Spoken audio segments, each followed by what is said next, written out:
여러분 안녕하십니까? 2월 21일 수요일 뉴스 라이브입니다. 요 며칠 날씨가 조금 풀리는가 싶더니 어제 오후부터 다시 찬바람이 불면서 오늘 아침 반짝 추위가 찾아왔습니다. 하지만 말 그대로 반짝 추위라 낮부터는 영상 기온을 회복하겠습니다. 구름 많은 하늘이지만 대기는 깨끗하겠습니다. 조금씩 봄이 오고 있습니다. 2월 21일 뉴스 라이브 지금부터 시작합니다. 오늘의 헤드라인입니다.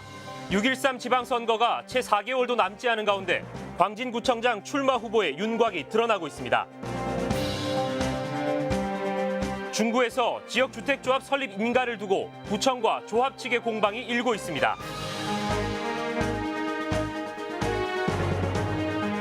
서대문 북아현 3주택 재개발 구역에선 조합장 선거를 놓고 조합원들 간 갈등이 빚어지고 있습니다. 서울시가 청년들의 안정적인 결혼 생활을 지원합니다. 주택 8만 5천 호가 공급됩니다.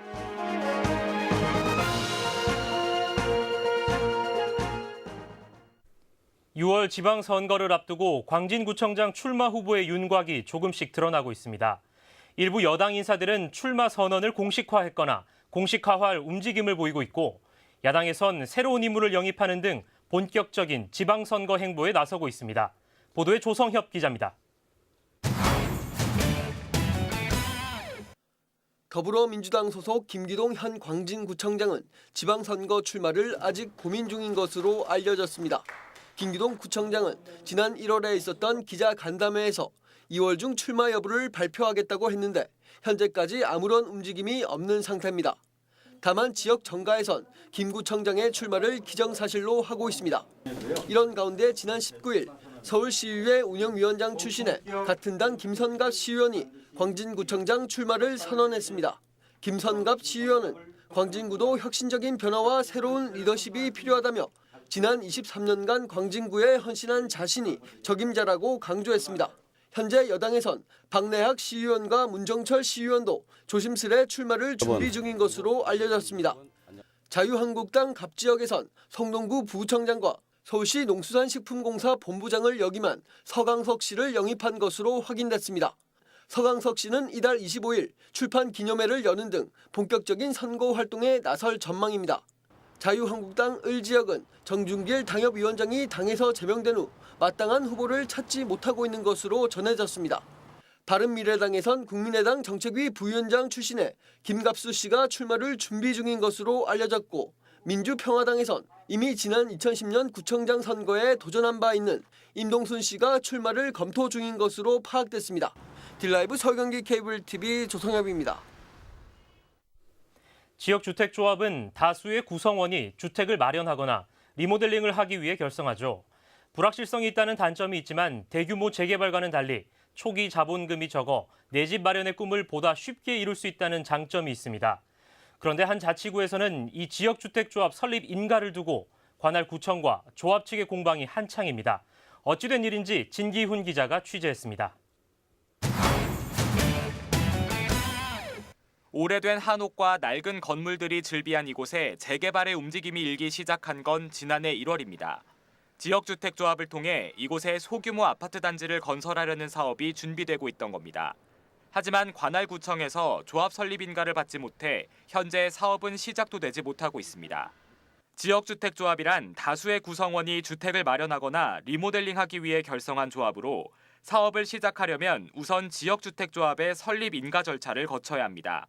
이를 위해 사업 부지의 80% 이상의 사용 권원을 확보했다는 내용의 서류를 관할 지자체에 제출해야 하는데 사용 권원을 증명하는 방법은 소유권 확보나 지상권 설정 또는 토지 사용 승낙서를 토지주들로부터 받으면 됩니다. 조합 설립 인가가 나면 사업 부지의 토지 소유권을 100% 확보해 사업 계획 승인 단계를 거쳐야 합니다.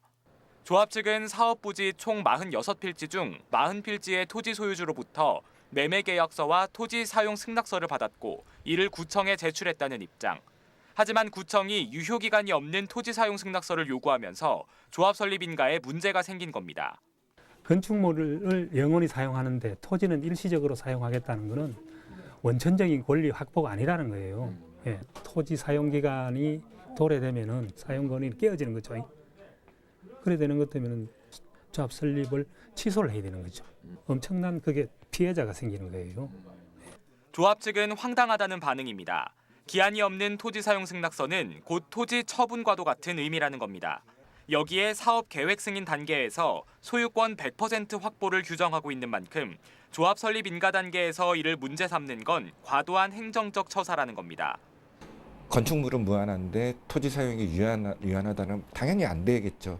하지만 그거는 사업 승인 단계에서 그 부분을 보시고 그래서 소유권 100%가 안 됐으니까 사업 승인을 못 내주겠다 이렇게 하시는 논리로는 맞는데 조합 설립 인가 단계는 그런 어떤 구체적인 건축 행위를 하는 단계가 아니기 때문에 현재 조합 측은 구청에 정식으로 문제를 제기한 후 소송도 불사할 계획이라고 밝힌 가운데 구청과 조합의 공방이 지속되면서 사업의 추진 여부는 불투명한 상황입니다. 딜라이브 서울 경기 케이블 TV 진기훈입니다. 부가현 3주택 재개발 구역은 지난 2006년 뉴타운으로 지정됐습니다. 하지만 10년이 넘도록 재개발 사업이 지연되고 있는데요. 최근에는 조합장 선거를 놓고 조합원 사이에서 갈등도 깊어져 일부 조합원들은 서대문구에 선거관리위원회 선임을 맡기겠다며 나섰습니다. 보도에 오신영 기자입니다. 지난 2006년 재개발 대상지로 지정된 부가현 3주택 재개발 구역입니다. 지난 2016년 사업 시행 인가가 끝이 나 현재 사업 시행 인가 변경 신청이 진행되고 있습니다. 이 지역은 최근 조합장이 뇌물수수 혐의로 연임을 할 수 없게 되자 지난 7일 새로운 조합장 선거가 열렸습니다. 하지만 이 과정에서 일부 조합원들 사이에서 갈등이 빚어졌습니다. 투표 결과 과반을 넘지 않아 재투표가 이뤄져야 하는 상황이지만 일부 조합원들이 투표 과정을 믿지 못하겠다며 나선 겁니다. 관에서 중립적으로 선관위를 구성해서 권력을 가진, 돈을 가진 그런 사람들에 의한 선거가 아닌 주민들이 자율적으로 참여하고 공정한 선거가 되게끔 해야 된다는 게 저희 바람입니다. 일부 조합원들은 조합원 10분의 1 이상의 청원을 모아 서대문구에 선거관리위원회 선임을 맡기겠다는 계획입니다. 지난해 개정된 서울시 정비사업 표준선거관리 규정을 든 겁니다. 서울시 정비사업 표준선거관리에 따르면 정비사업 임원 보궐선거를 위해 주민 10분의 1 이상이 요청하면 구청장이 선관위를 구성할 수 있습니다. 하지만 부가현 3주택 재개발 조합은 선거 과정에서 아무런 문제가 없었다며 청원 결과를 지켜보겠다는 입장입니다. 구에서 관리하기 전에 일단 정관이 우선 아닙니까? 정관에 의해서 움직이는 거니까요. 저희들이 정관에 따라서 지금 저희들이 한 거고요. 선거한 것도 선거 관리 규정에 의해서 한 거고요. 서대문구는 조합원들 사이에서 민원이 발생한 만큼 규정의 적용 가능 여부를 면밀하게 검토하고 선거 과정에서 문제가 있었는지도 조사하겠다고 밝혔습니다. 하지만 조합장 선거를 놓고 벌어진 갈등이 앞으로도 계속될 것으로 예상되면서 사업기간 지연은 불가피할 것으로 보입니다. 딜라이브 서울 경기 케이블 TV 오신영입니다. 네, 각종 불신과 비리, 앞서 보신 재개발 재건축 사업의 부작용을 방지하기 위해 정부는 공공지원제도를 도입합니다. 그런데 정작 현장에서는 공공지원제도도 한계가 있다는 지적이 나오고 있습니다. 취재기자와 자세한 이야기 나눠보겠습니다. 진기훈 기자 자리했습니다. 네, 진 기자, 먼저 공공지원제도라고 하면 말 그대로 공공에서 지원한다 이런 얘기인 것 같은데 어떤 제도입니까? 네, 공공지원제도란 재개발 또는 재건축 사업을 진행할 때 사업의 진행과 관리를 공공이 지원해주는 제도를 말합니다. 네. 정비구역 지정부터 추진위원회가 승인을 받는 단계까지는 공공이 주도적으로 사업을 진행하고요. 사업 주체인 추진위원회가 승인을 받고 난 이후부터는 준공 때까지 관리 감독만 공공이 하는 형태입니다. 여기서 공공은 해당 지역의 자치구를 말하고요. 관리 감독의 주요 업무는 시공사 등 업체 선정을 검토하는 것과 네. 정보 공개를 위한 법률 검토, 그리고 조합장 선거 중재 등이 되겠습니다. 네, 그렇다고 하면 민간이 담당하던 부분을 이제 공공에서 가지고 온다 이런 얘기인데 이 도입한 배경은 어떻게 됩니까? 네, 정비 사업의 투명성을 높이자는 것이 가장 큰 목적이라고 할 수 있습니다. 네. 앞선 기사에서도 보셨겠지만 각종 불신과 비리 그리고 갈등 등으로 이 곳곳에서 다양한 문제점들이 나오고 있지 않습니까? 그렇죠. 그렇기 때문에 공공이 어느 정도 사업에 관여를 하면서 사업의 투명성도 높이고 또 사업의 기간을 단축시켜보자는 목적도 있는 겁니다. 네, 그런데 공공지원제도도 분명 한계가 있다는 지적이 나오고 있습니다. 어떤 지적입니까? 네, 몇 가지 사안들이 있습니다. 네. 두세 가지 정도로 요약을 해볼 수 있는데요. 첫 번째는 자치구가 법적 강제력을 가지고 있지 못하다는 겁니다. 네. 추진위원회가 승인되고 난 이후부터는 간접적으로만 도움을 주는 방식이기 때문에 쉽게 말해서 이렇게 해라 저렇게 해라 할 수 없는 상황이 되는 겁니다. 네. 자치구는 그때부터 사업을 검토하고 지도하고 또 관리를 하는 역할만 하기 때문에 정비 계획을 수립하거나 조합을 설립하는 등 이 추진위원회가 주체적으로 진행해야 되는 일들에는 강제력을 갖고 나설 수 없는 상황이 되는 겁니다. 네. 앞선 기사의 사례처럼 이 조합원들 간의 분쟁이 발생을 했을 때도 자치구는 중재를 하는 역할 그 이상을 수행할 수 없게 되는 겁니다. 그리고 두 번째는 자치구의 재정 지원 여력이 있는데요. 네. 어쨌거나 추진위원회가 승인을 받고 구성이 될 때까지는 이 자치구가 법적으로 사업을 진행해야 되는 부분이기 때문에 네. 설명회나 선거 등을 열 때 이 모든 것들이 자치구의 예산으로 이루어질 수밖에 없습니다. 네. 뭐 돈이 많은 자치구야 큰 문제가 없겠지만 재정 여력이 좋지 않은 자치구는 예산을 마련하는 것부터가 문제가 되겠죠. 또 이 밖에도 자치구의 사업 관리 능력이나 한정된 인원, 또 그리고 사업에 문제가 발생했을 때 책임 소재가 불분명하다는 문제점들도 한계점으로 지적되고 있습니다. 네, 분명 이 재산권 침해 등 이 법적 권한의 한계로 이 공공의 개입이 제대로 이루어질 수 있을지에 대한 고민도 필요해 보입니다. 네, 진기훈 기자 잘 들었습니다.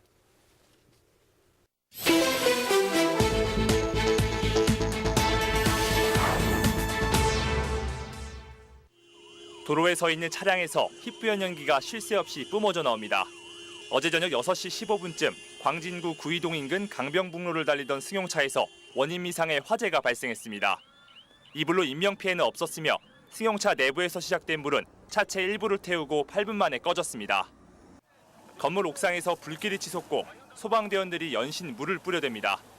용산구 동자동의 한 주택 옥탑방에서 불이 난 건 어제 저녁 6시 20분쯤. 이 불로 인명피해는 발생하지 않았지만 가전제품과 집기 등이 불에 타 200만 원 상당의 재산 피해가 났습니다. 경찰과 소방당국은 식용유 과열로 화재가 난 것으로 보고 있습니다. 오늘 새벽 0시쯤에는 은평구 증산동의 한 빌라에서 화재가 발생했습니다. 1층 필로티 구조의 주차장에서 시작된 불은 주차된 차량 2대와 오토바이 2대 등을 태우고 20여 분 만에 진화됐습니다. 이 불로 입주민 2명이 연기를 들이마셔 응급처치를 받았고 주민 7명이 대피하는 소동이 빚어졌습니다. 뉴스라이브 사건 사고였습니다.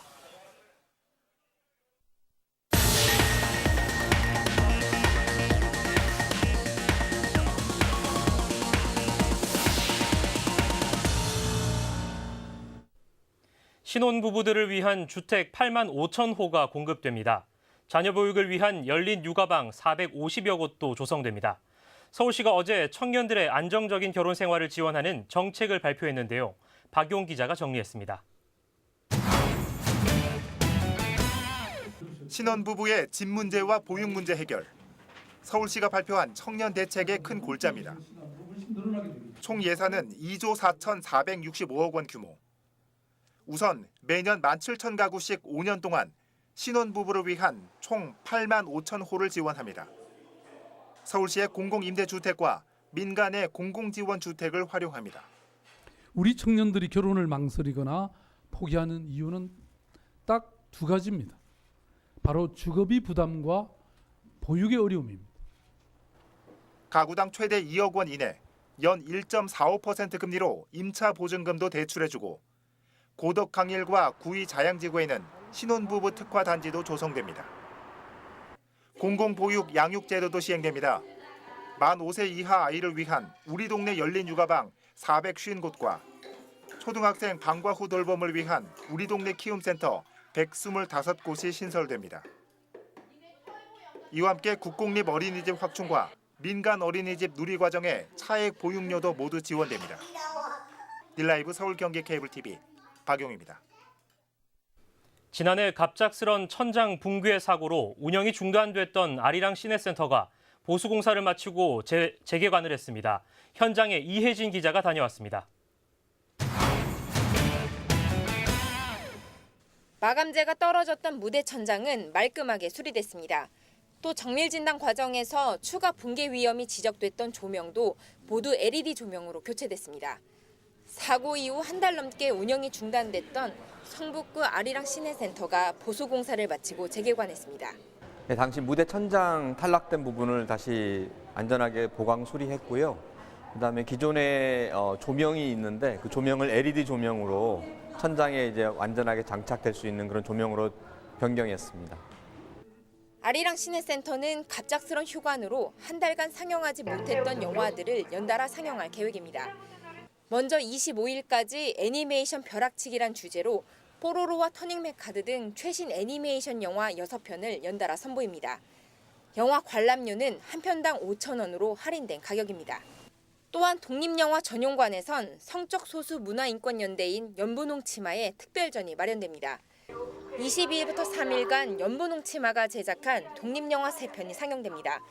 용산 참사를 다룬 영화 공동전범과 게이를 주제로 한 영화 종로의 기적을 만나볼 수 있습니다. 또한 영화 상영이 끝난 뒤엔 감독이 게스트로 나와 관람객들과의 대화를 진행할 예정입니다. 자세한 내용은 아리랑 시내센터 홈페이지를 통해 확인할 수 있습니다. 딜라이브 서울경기 케이블TV 이혜진입니다. 광진구 아차산은 낮은 산세와 편리한 교통 여건으로 많은 시민들이 찾는 곳입니다. 시민들이 보다 편안한 환경에서 산을 오를 수 있도록 등산로 개선 사업도 펼쳐지고 있습니다. 박영찬 기자가 취재했습니다. 길 양옆으로 나무 울타리가 보입니다. 가까이에서 보니 지지대가 부러지거나 빠진 곳이 눈에 띕니다. 목재로 된 계단은 군데군데 들뜨거나 패였습니다. 아차산으로 향하는 등산로 일대입니다. 등산객들의 편의를 위해 계단과 울타리가 설치됐지만 발을 헛디디거나 미끄러질 경우 안전사고가 우려될 정도로 시설이 노후화됐습니다. 겨울에는 눈이 많이 오고 막 얼음 몰고 그러니까는 언덕 쪄가지고 미끄러워요. 개선해줬으면 좋겠어요. 이렇게 낡은 등산로를 개선하기 위해 광진구가 등산로 정비 사업을 추진합니다. 공사 구간은 아차산으로 진입하는 광장로 1가길부터 아차산 정상길까지 총 2km. 실족 사고 위험이 있는 흙 비탈길과 비포장 노면에 목재 계단과 펜스를 설치하는 겁니다. 또한 올 여름 장마철 기간 동안 발생할 수 있는 산사태 등의 사고를 예방하기 위한 정비 사업도 진행될 예정입니다. 광진구청은 이번 공사를 통해 노후된 시설로 야기될 수 있는 안전사고를 사전에 방지하고 시민들이 보다 쾌적하게 아차산을 등산할 수 있는 환경을 조성해 나가겠다는 계획입니다. 총 1억 3천만 원 규모로 진행될 이번 등산로 정비 사업은 올 1월부터 시작해 7월 마무리를 목표로 진행됩니다.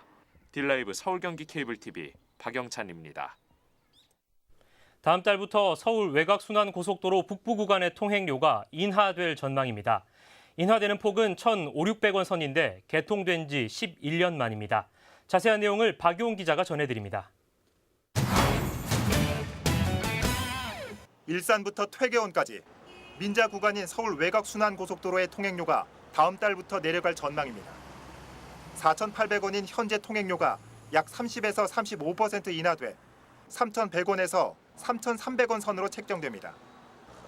국토교통부는 19일 다음 달 중순 예정된 기획재정부의 민간투자사업 심의위원회 심의를 통과하면 인하된 요금을 적용한다고 밝혔습니다. 킬로미터당 요금은 현재 132원에서 85원에서 90원 선으로 내려가는 겁니다. 지난 2007년 12월 전 구간이 개통된 서울 외곽순환고속도로는 개통부터 비싼 통행료 논란에 휩싸였습니다. 재정사업으로 건설된 남부 구간이 킬로미터당 50.2원인데 비해 민자 방식으로 조성된 북부 구간은 2.6배 비쌌기 때문입니다. 때문에 노원구와 고양시, 의정부 등 인접한 자치단체의 끊임없는 인하 요구가 이어졌습니다. 국토부는 정확한 인하 금액은 민간 투자 심의를 거쳐야 정해지고 인하 시기는 3월 말을 목표로 하고 있다고 밝혔습니다. 딜라이브 서울 경기 케이블TV 박용입니다. 성북구 선거관리위원회가 다가오는 6.13 지방선거 예비후보자들을 대상으로 설명회를 열었습니다. 다음 달 2일부터 구청장과 구의원, 시의원 예비후보자 등록이 시작되는 가운데 선거에 나설 후보자들과 관계자들이 대거 참석했습니다. 성북구 선관위에 따르면 예비후보에 등록하면 선거사무소를 설치할 수 있고 구청장 예비후보자의 경우 최대 3명까지 선거사무원을 선임해 선거운동을 할 수 있습니다. 또 현직 국회의원이 구청장에 출마하기 위해선 선거일 30일 전인 5월 14일까지 사퇴해야 하며 현직 구청장이 시장에 도전할 경우엔 선거일 90일 전인 3월 15일까지 사퇴해야 합니다. 중구의회가 20일부터 오는 28일까지 9일간의 일정으로 임시회를 엽니다. 임시회 기간에는 추가 경정 예산안 심사를 비롯해 청년 지원 기본 조례안 등 10건의 안건이 처리됩니다. 추경 예산안은 성곽 예술문화거리 조성에 약 11억 원, 필동 서해문화광장 조성 45억 원, 정동야행 약 3억 원 등 총 141억 원 규모로 편성됐습니다. 20일 1차 본회의에서는 고문식 의원을 위원장으로 하는 예산결산특별위원회가 구성됐습니다. 종로구 의회가 274회 임시회를 열고 8일간의 일정에 들어갔습니다. 2018년 들어 처음 개최한 이번 임시회에서는 구정 전반에 대한 업무 계획 보고를 비롯해 구정 질문과 이에 대한 답변이 이루어집니다. 개회 첫날 열린 제1차 본회의에서는 신영동과 평창동 6교 재설치 논란에 대한 대책 요구와 옥인 1구역과 사직 2구역 도시환경 정비 사업의 향방 등 9명의 의원이 모두 34건의 구정 질문을 진행했습니다. 이에 대한 답변은 오는 27일 제2차 본회의에서 이루어질 예정입니다.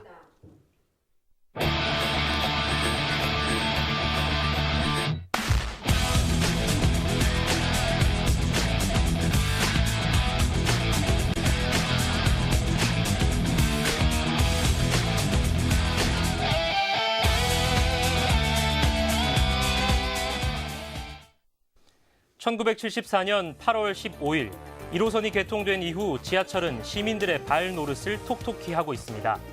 최근 서울 역사편찬원에서 서울 지하철 영명에 얽혀있는 역사를 설명한 서적을 발간했습니다.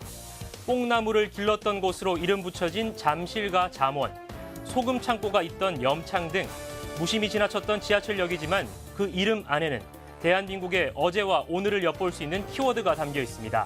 지하철 타실 때 우리의 지나온 역사를 한번 되새겨보는 건 어떨까요? 뉴스라이브 마칩니다. 시청해주셔서 고맙습니다.